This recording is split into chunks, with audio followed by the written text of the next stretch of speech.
Alrighty, and we're back, and now we're going to talk about the last game of the Rainfall trilogy, and that is Pandora'S Tower. Now, I only played an hour of it, so Arrow, over to you. Well, that's definitely a short introduction. I've heard you talk about Pandora's Tower. Pandora's Tower, of course, the final Operation Rainfall trilogy game, was released in April 2012, so last month. Of course, pre-ordered the game, and one thing that I did not do with this game is I did not look at any gameplay whatsoever. Just completely neglected this, and with being a little bit disappointed by the last story, I was kind of hoping for Pandora's Tower being, perhaps more enjoyable experience than, say, the last story, or perhaps even better than Xenoblade. So I pre-ordered it and, put in my copy of the game and was excited to give it a go. And yeah, how can I describe this best? Um, um, yeah, it's really hard to explain this game because I feel honestly that this game has been, mismarketed as an action RPG. Uh, this game is by far not a action RPG. If you want to turn this whole discussion into whether Zelda or not is an action RPG, Pandora's Tower is completely not an action RPG. This is more a action adventure game in the sense that it's more similar to God of War and Castlevania, the 3D games, and Devil May Cry than that this game is ever getting near an RPG. It has some RPG elements into this, where you collect different items and loot, and you kind of give these items to your. Let me give you the premise of the story. Basically, the premise of the story is there you have our main guy who has once again been, I believe, renamed in Japanese. I believe his name in English is Aaron. Is this the same for Japan or not, Taylor? No. His name is Ende. Oh yeah. That's I mean, come, yeah. that's more original. Ende, is there many characters named that? No. What's I have wrong with never that? heard anyone called Ende before. And the same goes for the girl. You have a girlfriend called Elena, and she is That's not the same either. here we go. So Celeste, basically. I'm sorry. There's only one Elena, and she's an open Folgana. Yeah, perhaps they wanted to, Final Fantasy VI and Celes, they wanted to get rid of the name, but yeah, it's strange, but I understand. These names were marketed a little bit more towards European names, Western names. But so we have Aaron and we have Elena, and they're basically on the run from this empire. We're trying to hunt them down, and that's basically because Elena has this curse on her. She has this beast curse, where if it doesn't get treated, she will turn into one of the very dark and evil beasts, of epic lore. And basically, what has happened? You have this hub area where Aaron has to go into one of the 13 towers and have to fight the end boss or the final boss of each tower, and basically get the flesh, the master flesh of each of each boss, and then basically bring it back to Elena and feed her this master flesh so she can get rid of the curse. Another character in this game is definitely my favorite character of this game. That's called Mavda. Once again, no idea how she's called in the Japanese version. She's the merchant. She Guraya. Okay, so they changed that one as well. And she's this. Yeah. It's probably, and also my favorite part of Pandora's Tower is her character. She's this old type of witch merchant type of character, but she carries this insane type of skeleton on her back, and and the best thing about her is this game is once again in complete English. There's no Japanese voice acting, but her voice acting was really well done. She has a very eerie, scary type of voice. And I kind of really enjoyed her character the most, and she kind of advises you throughout the game on where you need to go, and she sells you items, and you buy weapons and abilities from her and stuff. And so that's basically the hub area, and you go through each of the 13 towers. And where this game, in my opinion, completely falls flat on its face, is the fact that you have to go through each tower. Each tower basically range between 45 minutes to an hour and a half. It's just your typical action platformer. You gotta solve puzzles. You gotta work up higher. Each tower has its own locale. You have to fire, you have to water, you have to ice dungeon, stuff like that. And it's so bland and repetitive. And the only thing that keeps you going is you want to figure out what the story is. You want to feed Elena more flesh. You want to save her. You want to see the story come to a close. And that's honestly the only reason why I stuck in there. The game is honestly pretty short. It's the shortest of the entire Operation Rainfall. It took me about 16, 17 hours to beat this game, and I finished all the towers. You are even able to finish this game even shorter if you get one of the worst endings. I got pretty much one of the better endings.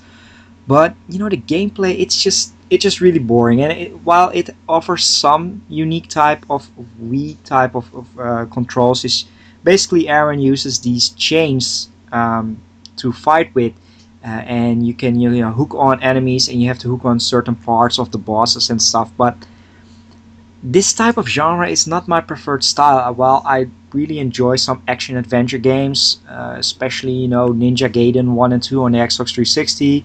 And there are quite a few more, like No More Heroes and Mad World on the Wii as well. But this one felt so bland and so repetitive.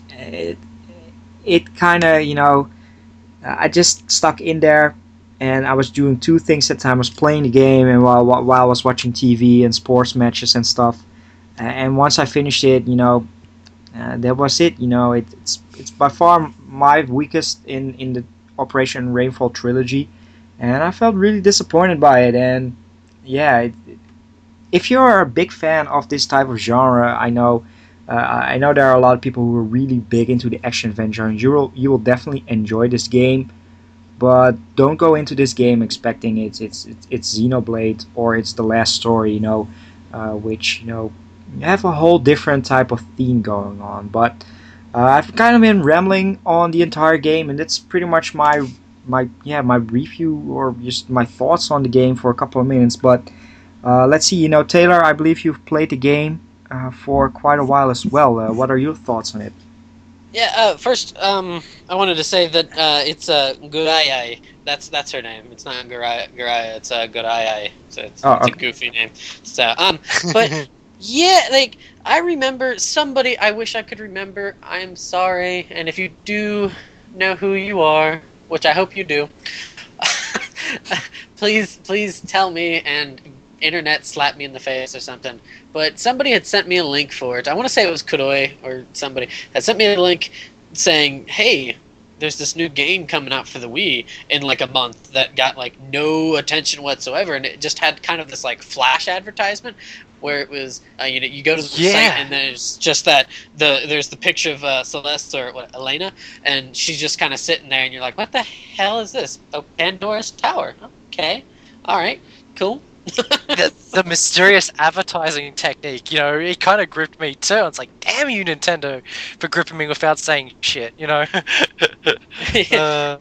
I think that worked in its advantage because it got me to buy the game.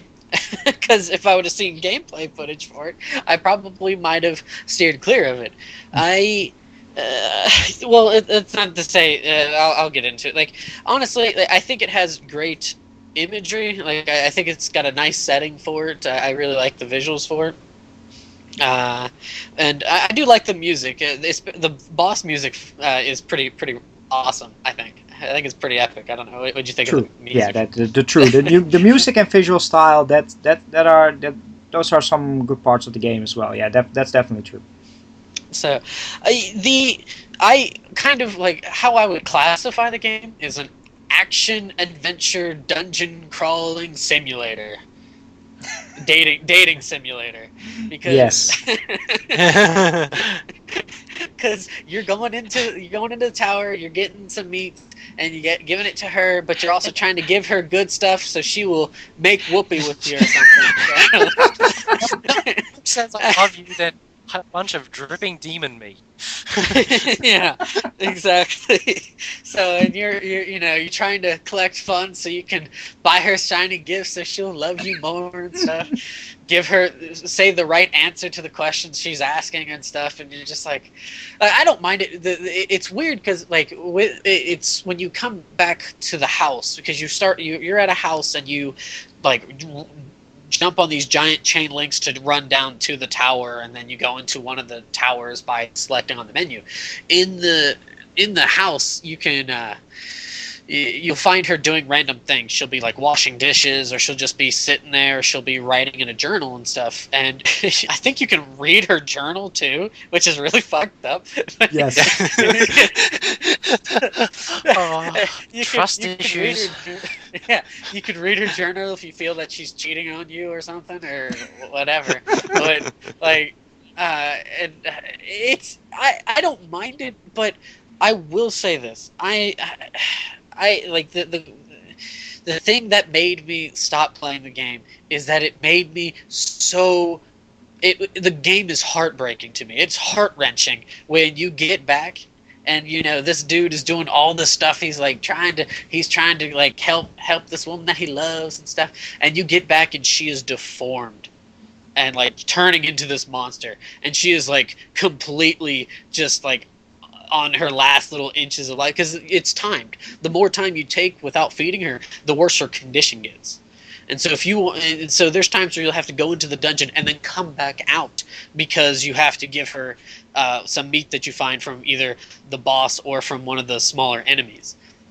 And you'll get back and she's completely like turned into this monster thing, and you're just like, that's so heart-wrenching. It's just so it tears you up. At least it tore me up. I was just like, it was hard to deal with. So that kind of got me to stop.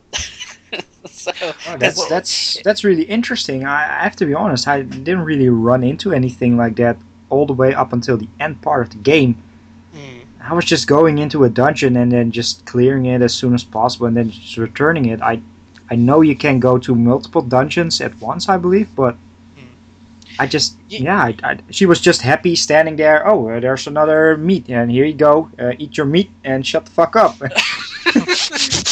Get back to doing the dishes. It's like you feed her the meat, and then you see a cutscene, like kind of a flashback of what happened in the past, and that kind of turns into the overarching story, as you were called, but.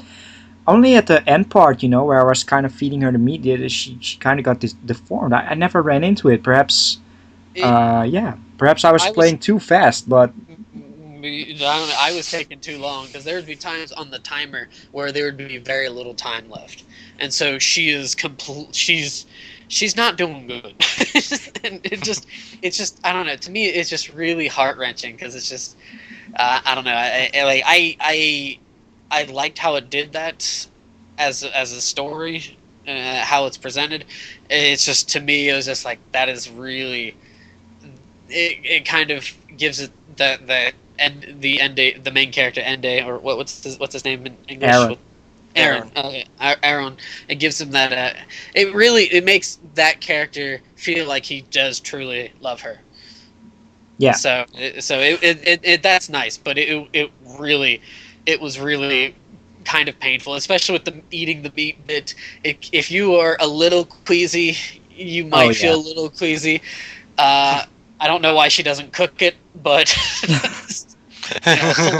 or saute that something, make some meat patties, put it as a hamburger. Oh yeah, I have to be honest. That sound effect that they use when she crunches into the meat, that's pretty horrible. Yeah, it is. If you like the queasy stuff, you'll like that cutscene. So yeah, you see that 13 times in the game where she takes the meat in her hands and it's like the crunchy, squishy sounds like. God, horrible. just chows right into it. You're just like, damn, bitch. Not even a Mm-hmm. fork or a napkin or anything. Just palms that, Demon delicacy. she just Well, palms that meat and chomps down. So but yeah, this game is it's marketed as a more dark than say Xenoblade in the last story. But I have to be honest, one of my favorite franchises is Shin Megami Tensei, and that's a Oh, damn dark series. And this game has got nothing on SMT. no. It is pretty dark, with the Master Flash and everything, but it's just not compared to Shin Megami Tensei. If you want to play a very dark and distressing type of RPG series, then play those games, and especially play Digital Devil Saga, which also deals with themes like cannibalism and stuff. So that was way more gruesome than say Pandora's Tower. Yep. But So, yeah, but yeah, it's all these different systems. Yeah, you have the core gameplay. Beating the towers and giving her gifts. What I think would have really changed up this game if there were less dungeons and just more puzzles overall, but also more characters to interact with. Because Aaron is going into a tower and there's just only enemies. It's pretty much only enemies. You don't talk over some communicator or some telepathic link to Elena or Mafta. It's just Aaron fighting enemies, solving puzzles, and there's just no banter like there is, in Xenoblade and the last story, which is disappointing. And there are no other characters to kind of, tie it into a whole experience. And even in dungeon crawlers, that's at least the ones that I played. It's a lot of fun, to meet, NPCs that are just in those towers, trying to survive as well. And that is another big part that I was missing in Pandora's Tower. I don't know. How do you feel about that, Taylor? yeah, I've talked to Greg about this on numerous occasions, and I always was rhetorically asking him, why the hell is this game getting coupled with Xenoblade and the last story? I didn't understand it. Other than getting it over here, like I don't know. Yeah. It feels like false advertisement to me because they're coupling it with it, and it almost feels like the people behind Operation Rainfall. There was just that one dude that wanted that game, and they're like, "Come on, please, guys, just put it in with it, please, please." I want. I still think that people watched your stream and formed Operation Rainfall. That's my theory. I don't know about that, but I as much as I kind of rag on the game a little bit, I don't hate it as much as I think I do, which I don't know if that makes any sense at all. So, I bag on it, but I don't think I dislike it as much as I feel like if that makes any sense. So. Yeah, it's I have to be honest, and if I were to have invested more, I don't think that I would have bought this game. It's not my preferred style of game. It is nice to have, to be able to say that I finished the entire Operation Rainfall trilogy and stuff like that.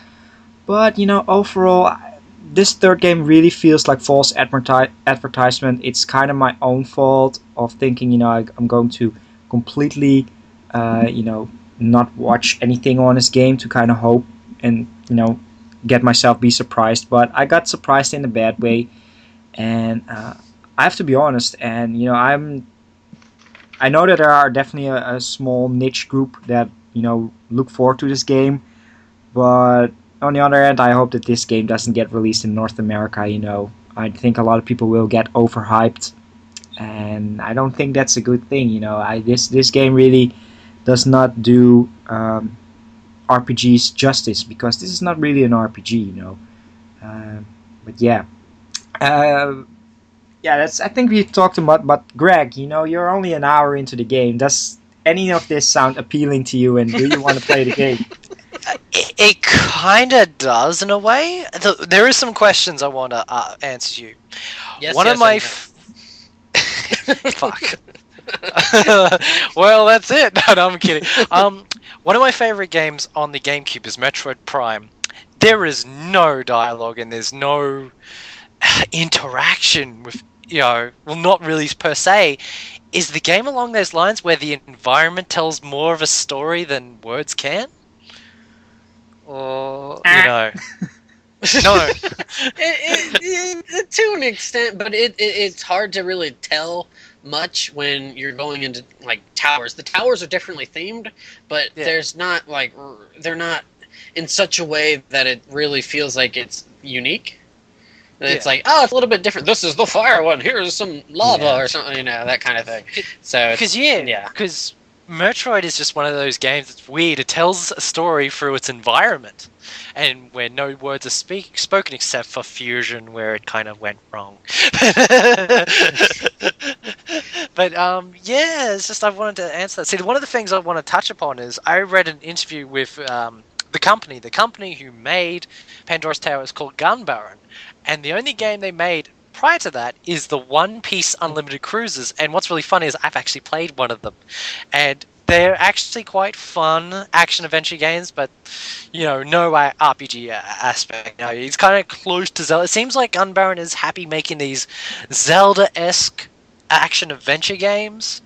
And I know I'm the biggest problem when it comes to promoting whether action-adventure games or this is an action RPGs. Usually I'm the instigator in a lot of discussions and conflicts, but I'm not going to do that here. But for the most part, I kind of still interested in Pandora'S Tower, just not in a rush to buy batteries for it, because, dear listeners, that's the reason why I'm not playing it, is I don't have any batteries right now. Today, I had a pair that was on its last life, and I used it to play a bit of Xenoblade. So, I just can't play it right now. And even if I did, I would go into it very sparingly. There's some parts of the game that sort of interest me, like... Okay, so one of the big things that Ganbarion wanted to basically pitch the idea to Nintendo is the relationship between Aaron and Elena, and of course the conflict that is within Elena, the fact that she's this innocent sort of human that has this very demonic, life-threatening curse, and you have someone like Aaron who will do anything for her and braves these 13 towers. It was the whole relationship aspect that actually got pitched to Nintendo and what ultimately greenlighted it. Now, they were kind of worried with the whole monster flesh-eating aspect, but they kind of went with it anyway. They thought, I'll just run with it. Very unlikely game to be produced by Nintendo, but I just wanted to ask you, does the relationship between the two sort of outweighs the random monster slaying of the 13 towers? Well, it's different, because if I look at how Taylor played it, it's much more an emotional part, seeing her transform. But for me, it was more like, finish a dungeon, give her the meat, see a little bit of the backstory, give her some gifts, and she's talking to you. And eventually, later, midway of the game, I got some, interesting cutscenes, which were kind of short as well. But I got some touching cutscenes where she was talking about herself, and I think these were because I gave her some good items and stuff. I gave her some scarves and things like that. But it's not all that noticeable. It's not one of the best developed, relationships, and you don't see them spending a lot of time outside of the fighting. I really would have to say that it's pretty much a 90% to 10% ratio of gameplay, fighting, and 10% story. I might even go as far that you can get the whole story within an hour if you would just cut out all the gameplay, perhaps. But just have it as a fun anime type of movie or something like that. But it's somehow, the story was okay, and towards the end it kind of picked off, and it became kind of interesting. I have to be honest and say that it kind of got interesting, with the backstory kind of tying into our main protagonist's story. But it's not worth getting yourself crazy over these 13 repetitive towers. But keep in mind, this game, it only took me about 16-17 hours, so it is quite short. You know, it is shorter than, say, Castlevania Lords of Shadow. Taylor, can you add anything to that? Yeah, I played about. Played about 13 hours of it, and I was talking to Era a little bit about it, and I kind of got caught up at about the 9th tower or so. I believe that's what you said, right? Era Yeah. was the 9th tower, and Yeah, there's a it's reason why. And there's a reason why, and it needs to be brought up now. Your equipment will fucking break if you get hit sometimes. I don't know if you. If you were, do you remember this? I forgot all about that. That's It's probably a reason why you forgot about that. That's annoying. Yeah, yeah. At some point, I just felt I pulled off some tricks, you know, with the change, and that became very repetitive because I felt I was doing the same thing over and over again to get good at the game, and to just be able to, you know, systematically destroy everything in my path. But yeah, at some points that was pretty annoying. I reloaded my save just 2 times, you know, just because I just figured I don't want to go back down and lose my time and stuff, so I just do the entire dungeon again. But that was kind of an annoying aspect indeed. Yeah, that's pretty annoying. Would your armor break if you dropped from a high place? I thought it did. Can't remember. I could have swore it did, and I think that's what was the straw that broke the camel's back. For me, was that like that was I got so pissed off. It was just like, yeah, no, we're done with this for now, and it sat for a while. But I could be wrong. I could have gotten hit by something. But to answer the question, honestly, Sigs, I did play it a little bit different than kind of how Arrow approached it. I think that it depends on how much you invest into her. Kind of, you get what you get. Yeah, I mean, you get what you put in is what you get out. So if you only, you know, if you're like Arrow, come home from work, throw the meat on the table, say I'm taking a nap, sleep, and whatever, and then go back out, you know, and then just kind of let her rambling, like, yeah, sure, honey, okay. Then yeah, it's not really gonna feel like that. Yeah, you could just buy the gifts and just like give them to her and stuff, and be like, okay. The thing is I think it kind of started when I gave her the meat the first time, is because I was really late. I was really like slow getting her the food or the meat, so she had transformed, and when she does, like the first time, she's in the cellar. And the cellar's this dark, kind of dusty, danky place, and she's in there and stuff, and so, like, I felt a bit bad because I let her get to that point, and so it felt like I was guilted into it, and I was just kind of like, oh shit, what have I done? So I guess if you don't invest emotionally into it at all, you can kind of, kind of like whatever, hop from it and stuff. But if you feel like a complete jackass like I did for letting it get that bad, then yeah, you might feel more inclined to do more things and whatnot. So yeah. Yeah. Cool. One last question. This is a big one. You know me. Is there any villains or antagonists in Pandora'S Tower?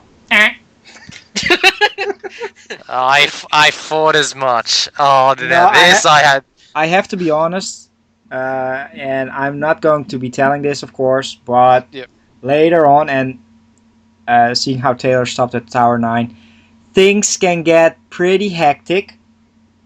And yeah, let's just say that if you want to get the full answer to that question, it might be nice to finish this game, because things tie in during the course of the game, and it can get pretty interesting later on. But there's no, human villain or antagonist for the entire game. That's what I thought. That I kind of have an issue. I don't know why, but you know, I'm a villain junkie. I blame Luca Blight from Suikoden 2. He kind Yeah. of he set the bar like for eternity. I don't think anyone's come close. There's been a few times, but you know, no one's ever beat him. But yeah, it's just one of the pivotal part of the RPGs is to have the one character that creates the conflict where you're just like, oh, I want to see you get your head cut off or whatever, you know, I want to see this happen to you, you know, because you're so emotionally invested into what that son of a bitch did, you know, to the world and the characters. And to hear that you know, something like that, you know, but if it's not a human being, at least if it's a presence, whether it be godlike or spiritual, you know. Yeah, it's very hard to explain because all that stuff gets answered at the last part of the game. But you know, you have to play like 10 to 11 towers before, you know, even hints on that are starting to drop. So you will be playing 80% of the game without any sense of, you know, thing of presence to put all that hatred in. It's just there is the curse. You know, we have to get the beast, Master Flash to save the curse, and pretty much the curse is the villain of this game. Yeah, well, yeah, the main aspect that propels the need to. Yeah, I can understand that. So, Yeah. Alrighty then. There's actually something I want to touch upon used to, and you brought it up, and it's very interesting that the fact that this game was wrongfully advertised. Now, you can point the finger at a couple of people responsible for this. One of the reasons I believe Operation Rainfall was created was we fans that were desperate for games, different games of the RPG genre, you know, or a return to the good old days when Nintendo was in charge of having obscure, you know, fantastic RPGs like the Super Nintendo era. And I think it was out of desperation for that kind of era, that wanting of that type of game, when games like Xenoblade and The Last Story and Pandora'S came into being, they jumped on it. Because there is a wide base of people that were not happy with the Wii in general. There was no games that catered to them. So when there was games finally catered to them, they band together, and I'm guessing Pandora'S Tower looked like the sort of game that people wanted on the Wii, and that's probably why it got thrown in. That's just my 2 cents. Yeah, I've been researching this because, you know, Pandora'S Tower is pretty disappointing. But, you know, it's still that one experience that I think Nintendo could get their hands on. Now, I have to be honest and say that there is one game that would have saved the Wii way earlier in its life cycle if this game got localized. Sadly, we didn't see this one on the Wii. We had to wait a couple of years, and you had to be a PlayStation 3 owner for this to play. But I think that the Wii would have profited way more if they released Tales of Graces earlier on in the life cycle, because I am playing this game on a PlayStation 3 and I haven't finished it yet, but this game is so fucking awesome. It's by far my favorite Tales of game. I don't know how much, you know, it differs from, you know, the Wii. I know they added in the whole final arc of the game, but Tales of Graces, that game should have been ported on the Wii, and a lot more people wouldn't have, you know, had a lot of to complain. Because what else did we have, you know, at least in North America, people got Arc-Rise Fantasia, which was pretty poorly received, so... Yeah, well, actually, it got mixed reviews. The main issue was the voice acting, but then there was some parts of the game that people favored than others. It's a no-brainer that me and the good sir are going to say Fire Emblem Radiant Dawn, because I can tell you this now, before Xenoblade, that was probably my most liked game on the system. Yes, it pulled out my hair in places I didn't think I had. But it was the most memorable game on the Wii at that time, and then ever since then, there was nothing.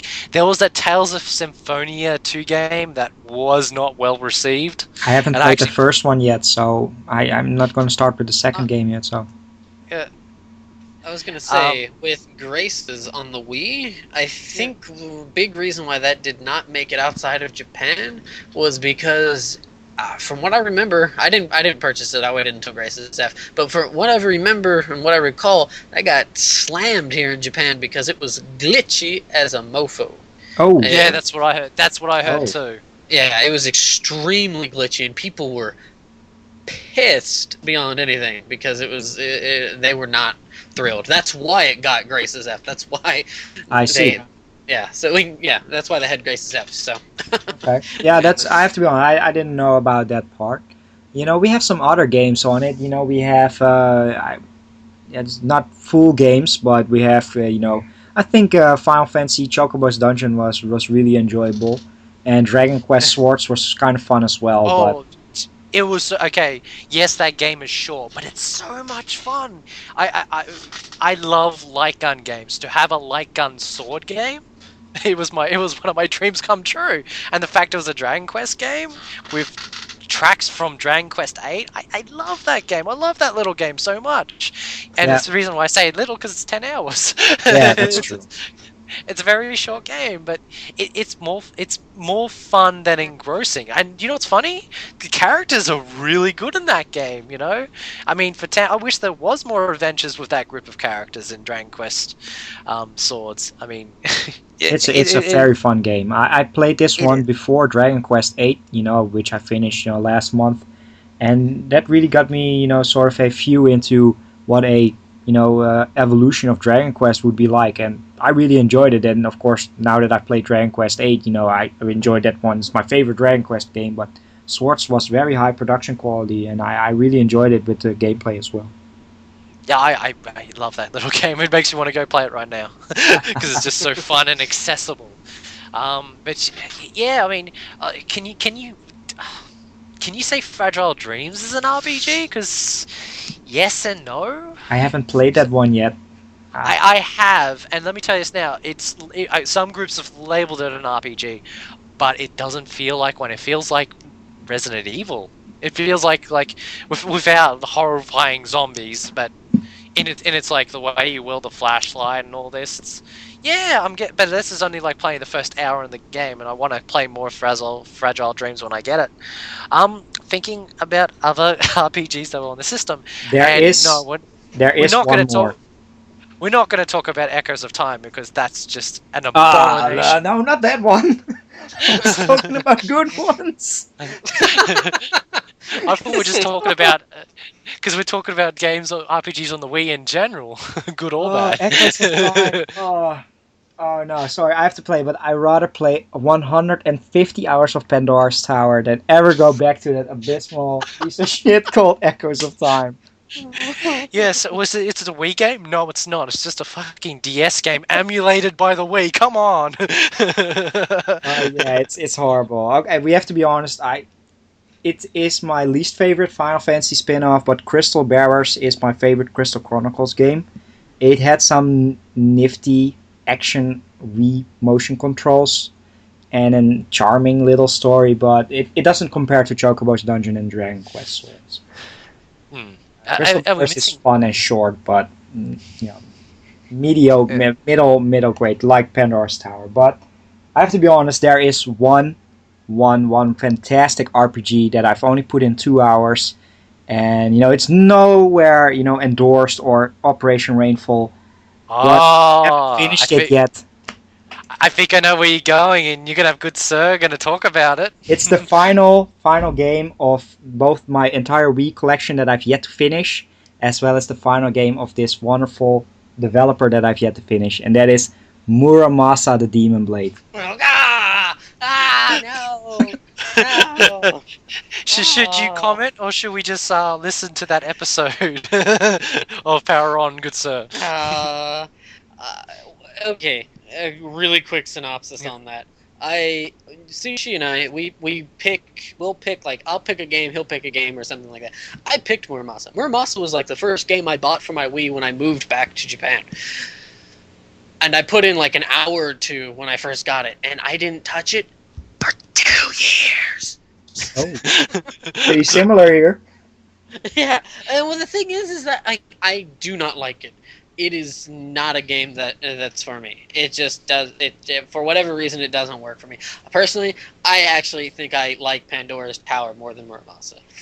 Just so hopefully you enjoy it a lot more than I did. I know Sushi really liked it. I know the few people who've commented on that episode that I just put up for it, they really liked it, and I know some others have commented elsewhere that are like, oh yeah, I love Muramasa. And I'm like, I guess I am on an island on this one. Because have you played other Vanillaware games like Odin Sphere or not? No, not really. This is what I want to comment on is Vanillaware. Great looking games, but can I be honest? If I had to use the word acquired taste, it'd be for Vanillaware. I mean, those games are an insanely quiet taste. I mean, I don't see many people, because I remember playing Odin Sphere and I thought, oh, this game looks cool. And I gotta admit, I was enjoying it, but the battle system pissed me off after a while. It really pissed really pissed me off. And then I went to Muramasa thinking, oh, is this going to be as hard? It's not as hard. And I've got to be honest, I don't know why I like to compare everything to the old Wonder Boy games, where it's like, oh, it's side scrolling, with RPG type elements. Oh, it must be like Wonder Boy. Rah, no. But I kind of like my 2D side scrolling games, and I don't hate Muramasa, but I just haven't had the time to invest in it. The visuals look fantastic and it's actually fun to play, but the story actually, I don't know, it hasn't gripped me. It hasn't. And it's like, this is kind of, feudal Japan fantasy. I thought I'd love this, but it's like, yeah, kind of doing what you have done. I've put it down. I haven't been back since, but I don't hate it. So it's a weird feeling. I've only played the tutorial, and I've finished a lot of Vanillaware games. I finished the Princess Crown on the Saturn and Odin Sphere, which are, they have, quite different type of battle system, but I love, 2D side scrollers, brawlers, and I really enjoyed it. And, I've explicitly, did not play Muramasa, and I wanted to save it as my final game. It might end up being very disappointing, or I just might end up really, really enjoying it. Because that's more my type of, my type of action RPG style, the 2D side-scrolling action. And to be more depressing, don't want to bring it up for you, is that might be the last Vanillaware game in English. No, that's not true. No, we are getting Dragon's Crown by Atlas. They are going to be publishing this in North America as well on PlayStation Vita and PlayStation 3 next year. But Grand Knight's History has been cancelled because they don't have resources for helping out with the localization. They're too busy with Dragon's Crown. They're a small company of 20 people.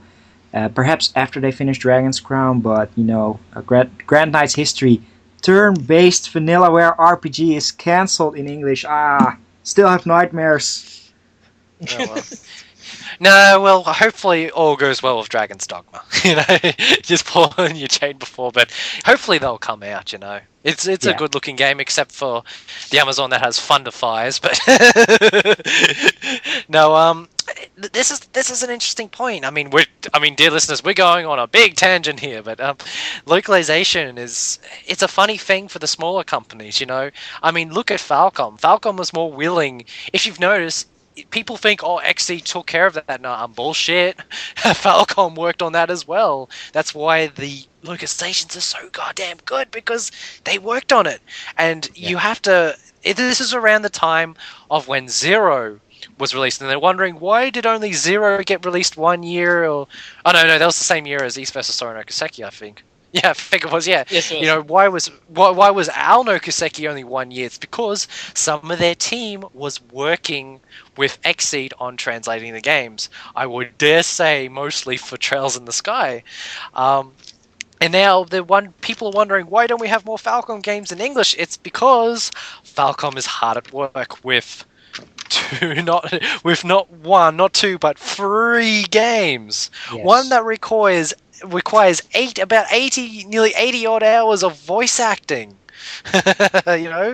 That's crazy, you know. So I totally can understand that, you know. If we don't get any Falcom games in English to 2013, I won't be surprised, you know. But we are getting Falcom games via Steam, so you know, dear viewers, you know, I must be an addict because I want to turn every episode of Rpgibberish into a Falcomathon. But No, I was but, just yeah. thinking, you know, bringing up some alternatives to Operation Rainfall and Wii RPGs. You know, there's not a lot out there, and you know, a lot of people in North America are still waiting on the last story, and hopefully Pandora'S Tower, and are still playing Xenoblade. But thought it would be, you know, good to give some alternatives to, you know, the lackluster Pandora'S Tower. But the Wii is not known for the many JRPGs. I have to be honest; it's not one of the best examples for it. And it's really sad being a crazy RPG fan. I always expect every system to provide an ample amount of RPGs, and it's kind of sad, you know. But at the same time, very, very thankful to Tatsuya Takahashi and Hironobu Sakaguchi to bring us two wonderful RPGs for the system. It ultimately made it worth purchasing, you know, Yes. as well as the Zelda games and Fire Emblem. But yeah, I'm of the same boat. I wish more people gave it a chance.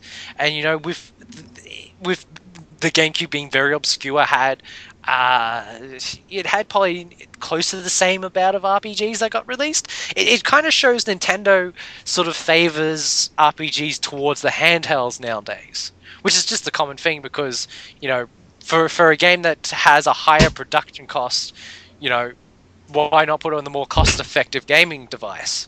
And of course, in this day and age, it's the handhelds. So, you know, we're now entering the age where the games they're making are GameCube quality on the handheld. I've always joken about, wouldn't it be awesome to see a Xenoblade on a handheld? Even you know, Xenoblade Portable, you know, that'd be crazy. Because that's not really a game that requires, you know, a Wiimote, so that they could do it.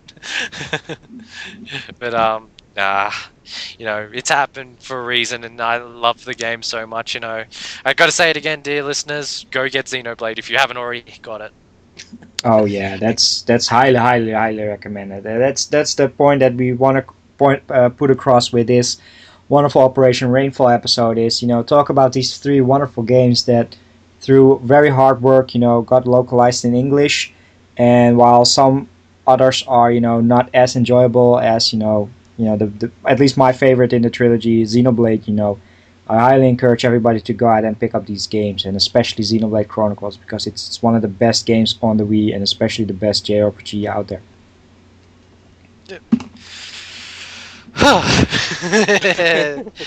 But yeah, our wonderful guest, have you got anything else to add? Yeah, I would kind of not necessarily mirror all of Arrow's remarks, but because I kind of personally like Last Story a little bit more, but that's just me being me. No worries. I mean, they're all like Sans Pandora's Tower. At least the other two are really, really good. Definitely, at least try Pandora's Tower. See if it's your kind of thing. Yeah, that's really about it. and for shameless plugging for a friend, if you're unsure which is the better two, Xenoblade or The Last Story, go to Taylor's channel and watch the Xenoblade vs. The Last Story epic video, because I thought it was excellent. Thank you. It's a long one too. It's like 30 minutes, and that took a lot of playing. It was well worth it, because you do bring the games down to its finer points, you know. And I wanted to play both, and I both enjoyed them. But you pretty much said what I've said and what I have not said. But yes, I'm rambling on right now. Woo! but yeah, you know. We've wanted to do this episode for a long time. I was hoping we could produce this a bit earlier, so before Xenoblade comes out, so we can get people hyped for Xenoblade. Stuff happened, and it's like, well, we're glad to bring this out before The Last Story, and you know, if possibly Pandora'S Tower comes out, you know, see what happens, you know. And we will see if the final game for the Wii is going to be Dragon Quest X, although I highly doubt it. Maybe in Japan. Yeah, that's definitely true. That's still on route. I don't think it will get a localization, at least not on the Wii. But The Wii U, maybe. yeah, Wii U maybe indeed. But there's one more thing. I heard some titles drop. But Taylor, since you live in Japan, have we missed out on any Wii RPG experience? Honestly, I haven't really touched much on the Wii RPG realm because I, uh, when I came here, I kind of more so focused on a lot of like the older like Super Famicom RPGs, as opposed to some of the more newer ones. I mean, I do get the ones for the PSP heavy. It seems to be. So unfortunately, I can't really say other than, as Greg said, Fire Emblem, and that's always a great one. But There is one we missed, and I just remembered it, and I think I know why I forgot it. Because it's not that good. Is Elder Saga, which is, I think, a part of the Valhalla Knight series, which is very bland. But I'm not going to say that. Just from what I've looked at the game, it's probably one of the most blandest looking games. But hey, I'm a big believer of try before you buy, so I'll probably play that before I say anything more. All right, yeah. That's somewhere good to know that at least we have the biggest ones. It's not that we end up with a Mother 3 on our hands once again, because I don't ever want to get into that situation again. And yeah, we're getting there with Sora no Kiseki second chapter, but I have hopes. If we get in English, it's a bonus. I'm 4 or 5 hours into it. So, oh dear. And you know what? I've promised, one of the crazy promised listeners is I want to play SC an hour a day, and hopefully by that time Xseed would have announced it. If not, then I would have beaten SC in Japanese. Move on to the third, because that's the one series that has a hold on me. Just like Mother had a hold on you, Arrow. I have to finish it. And because there's so many games that is out and they just all look epic one after another, it breaks my heart. It breaks my heart at the same, I can easily substitute so many games that are coming out, and I just want to play Sora no Kiseki second chapter in English. The wait is... I envy you, Taylor. That's something that must be said. I envy you so much for being able to understand it. I say this to him on a daily basis. No, it's all good. I don't have any control, Arrow. I've watched the anime I've read some of the manga. Apparently, there's a side manga to one of the characters. Yeah. And I have a couple manga I know of for Sora no Kiseki, because I have 3 of them. There's 3 of them. They also have books for the Zero no Kiseki. So, yeah. There's a lot of stuff. One thing I will have to do, because I'm actually kind of mad at myself I don't have it, is I'll have to buy the best version of Ys vs. Sora no Kiseki, because it's just one of those games I keep thinking about constantly, and by the time I want to buy it, I don't have any money for it. It's a fun 3D fighter. So if you liked E7, no surprise there. You definitely enjoyed this. I did. Which I very much did. That's probably why I'm looking forward to Naruto, because I look at that and it's like, it resembles E7 except more high octane. Man, looking forward to that. And you know what? If I will definitely say this, listeners, I will have an episode prepared for that when I get it, And it'll be funny, because around that time, we're also getting Dream Drop's Distance, and I know someone here is desperately waiting for it. If you listen to our Kingdom Hearts episode. Kingdom Hearts? At least I have the knowledge that Kingdom Hearts Dream Drop Distance, I know I'll have it in my hands in about 2 months or so. I can play it, all is fine and dandy, but second chapter. Yeah, no. Come on, XC. Come on, guys. Craving SC, it gets better, I think. I'm not the only one. There are so many people who love the first game, Well, like SC, like first FC and SC you can couple together, and then the third kind of takes it to a different, what's the word I want to say? Different level, I guess. And it's still a continuation of it, but it takes it to a different level. And then I don't know. I really loved the Zeto and Aono Kiseki. Those two, holy crap! So. Oh, dude, I always listen to Zero. Do you know, I've actually kind of surprised that I've been able to keep a hold off listening to any of Al's soundtrack, but I'm obsessed with Zero no Kiseki's soundtrack. Like, Nice. flat out obsessed. Like, the different battle themes and the final boss theme. God damn it. It's Yeah, just okay. so good. A Rival Existence is pretty sweet. It's a pretty fucking badass song. And Inevitable Struggle. It's just so good, you know? Nah, man, I think, you know, yeah. You know, but dear listeners, this is a Rainfall episode, not a Falcom episode, but I can tell you this now.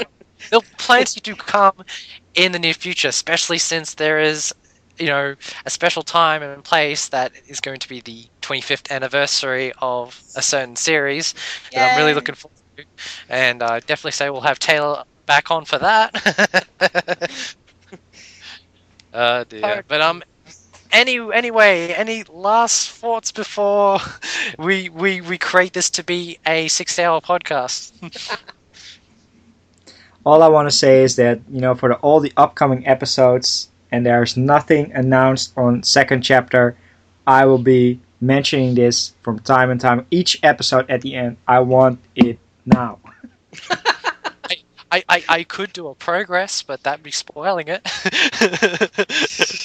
I'll just say how many hours I'm into it, you know. But I'm pretty much like deep into Xenogears. But anyway, enough of that. Taylor, you know. Last words? Last words about the whole Rainfall thing. Any of the games that we might have forgot to mention. Last words. Or Last anything words. I like turtles. Yeah. Last words. Xenoblade's great. Last Story is great. I like it a little bit more. Pandora's Tower. But also, I wanted to thank you guys for having me on. It's always No good problem. to talk Yes. game stuff. Shamelessly plug your channels and your workings, good sir. Let's see. YouTube channel Muragaru553 MURAGARU553. I hope y'all got that. And Power On Podcast. I mean, you can just easily put in YouTube probably Power On Podcast and find it quicker doing it that way. I'm on Twitter as well as Taylor. Wait, no, I'm on there as Taylor? You could find me. I'm somewhere lurking on Twitter. Find me. Find me! And yeah, and Facebook, there's a page for Power On Podcast. So if you're interested in that, check it out and all that kind of stuff. So yeah. Thanks again for having me on. It's our pleasure. Yeah. I can tell you that now. We've got lots of episodes planned in the future that you'd be able to lend your expertise and humor us crazy fools. Entertain you. Expertise, yes. We're experts. We're not crazy fools. Well, maybe I am. Anyway, we are rambling. We show that I can't end a podcast. So, with that, dear listeners, till next time.